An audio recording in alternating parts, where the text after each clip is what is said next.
My electronic surgery kit arrived, including all of the incredibly fancy bits that are needed to open up every, basically, neat electronic device that there is.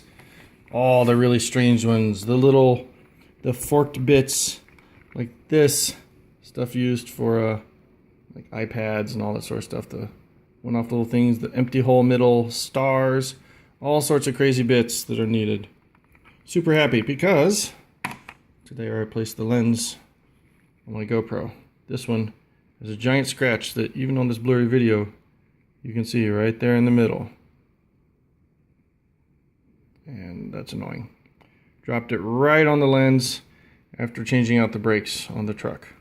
So I got a new one.